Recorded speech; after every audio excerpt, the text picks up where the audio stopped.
Hello everyone! Today I'm going to do a little quick book review of Skyward by Sanderson. I read this a little while ago and I'm finally getting around to doing the review. I really enjoyed this book. I think I gave it 4 stars on Goodreads. And it was the first YA novel of Sanderson's I've read, and it's also the first non-Cosmere book that I've read. So I was in for, I had no idea. I had no idea what I was in for, actually. Only a lot of my friends really enjoyed this series. I was very pleased when I finished this book. I sped through it. I think I read it in like 2 days, even though I shouldn't have taken the time to read it in 2 days. But it was very fast-paced, probably even more so than I feel a lot of the Cosmere books are. I tend to devour those, but I don't necessarily think it's because they're fast-paced. So if you haven't read Skyward, it is set in the future in our, universe where humans have had to Humans have had to flee from Earth in spaceships to find new planets to settle on, and what happened to the people that our character is from. They had to emergency land on this planet that they live on now, and only a small amount of their people survived. So it's this colony of people who are fighting to survive, and their whole thing is that they're defiant. That's the word that they keep using over and over again in the story. And so Spensa, our main character, is a young woman, and her father was one of the best fighter pilots that they had to do like their drone type spaceships to fight off this enemy. There's this mysterious enemy that they don't know a lot about, we don't know about, called the Krell.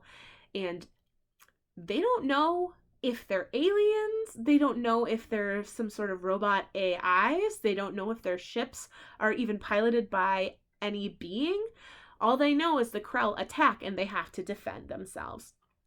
And so Spence's father was in this big battle, and we don't really know what happens, but all of a sudden he turns around and starts shooting at his own men. And so he's been branded a traitor. He dies during that battle, and the shame that he brought onto his family is something that's lasted for all of Spence's life and has really impacted them. And so she wants to become a fighter pilot. That's her dream. That's all she wants. That's all she cares about. And so we follow Spensa as she starts at the Fighter Pilot Academy and has to overcome this stigma that is on her and her mother because of the actions of her father. So we follow her journey in flight school, and a lot of things happen, and I really enjoy the relationships that Spensa has with people in her class and her friends and her mother and the people who are in charge of her. She has a bit of a authority complex. Spensa does not like dealing with authority figures. She very much is an independent girl, and she is very sassy, and she is very just strong-willed. And the way that she speaks, the voice that Sanderson's given her is very clear throughout the whole book. That's one of my favorite things about it. She goes off on these tirades, and she's not really very good at interacting with people because where she grew up and the way she grew up, because her family was shamed. She didn't have many friends. She didn't talk to that many people. So that's just so fun. And as the story progresses, she finds an AI character. I can't really say much about it because I don't want to ruin the surprise for anyone who hasn't read the book. But this AI character has kind of lost all of its memories, and the only thing that it can remember is that it's supposed to be categorizing all sorts of fungi that are on the planet. And so it keeps asking her to bring him mushrooms, and it's just really funny. This AI character is probably the funniest character I've read out of Sanderson's work, and I really think that this book is kind of his epitome of humor, which is one thing that I just really enjoyed when I was reading it. Anyone who was near me when I was reading this book was just like, what is going on? Why are you laughing so hard? It's like, you won't understand, but it's just really funny. Of course, his cast of characters is great, as per usual. Because it's a YA book, I don't think that they were as deep as characters are in Stormlight, but Then again, I feel like that's a high bar, and maybe I shouldn't be comparing Skyward to that. It's just hard because I love Sanderson, and that's what I think of when I think of his work.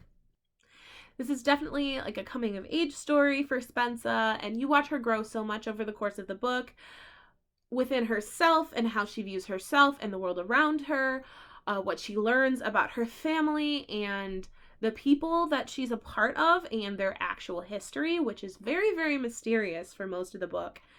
And Brandon Sanderson is really genius about leaving these little like breadcrumbs throughout stories for you to pick up, and you can kind of figure out things as you go along, but in very small amounts.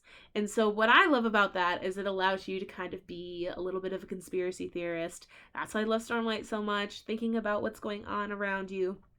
I really enjoyed it in this novel because it does play a major part in Spence's story arc and everything that's going on in the future, because, you know, they're very vulnerable in the spot that they're in, this civilization. And so they have a lot to learn. There are definitely like twists in this book. I didn't necessarily figure them out ahead of time, but I definitely feel like the ideas and the possibilities were swarming in my head before I figured out which direction the book was going in.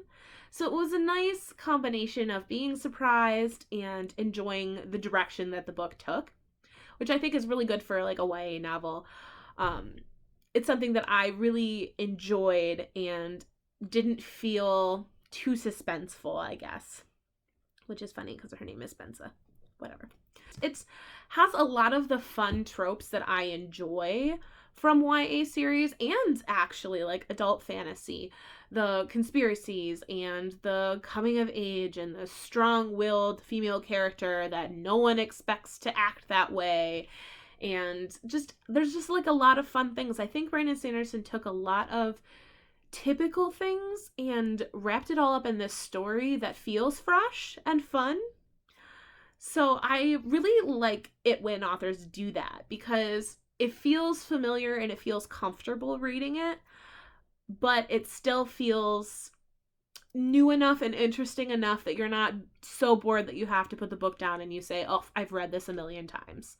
There is the tiniest, littlest, bittiest bit of romance in this book, which I enjoyed as well. There's the promise of more in the future, so I hope that we get some. And it's like a cute romance, though. It's not, I mean, it's a YA book, but it's not on like the spicy end of YA that you can find. It's very wholesome, and I liked that. And there's, of course, a little tiny animal companion in this book, too, that I love very much. And it's called Slug. And I don't know if Doomslug's going to play, like, a bigger role in the future. Because you don't really know much about Doomslug. But this little Doomslug, just is adorable and does a lot of very quirky things. And so I hope that we find out more about this little species because there's a lot about the planet that they live on that they don't know about. And so I'm hoping that since it's a sci-fi series, that not only do they explore the stars above, that they explore the planet that they're on, because I would love to know more about Lil Doomslug and the other things that exist there, because there's a lot of like ancient artifacts and things in tunnels around where they live that they don't explain like pretty much at all in the book, and that's the kind of stuff that I'm really into. The big mantra is claim the stars, and it's all about not limiting yourself and not letting other people limit you and tell you what you can and can't do, or that you can't reach for some goal just because they have this preconceived notion of who you are. And also that your family does not indicate who you're going to be. All in all, I really, really enjoyed Skyward. I'm definitely looking forward to reading Starsight and Titanic when it comes out. And I, as always, am just a Sanderson stan. I can't help myself. I just love pretty much everything that I read by him. And I know, people go, Brandon Sanderson isn't as good as you think he is. And I say, I love him even through his faults. So I hope you guys have a wonderful night. If you haven't picked up Skyward, definitely do it. And if you have read it, let me know like your favorite parts or favorite characters down below. Just make sure to not spoil anything for people who may not have read it yet. So thank you for watching. If you enjoyed this, please give me a like, maybe subscribe to my channel. I would be ever so grateful. And I will be back soon with another book review. Bye, guys.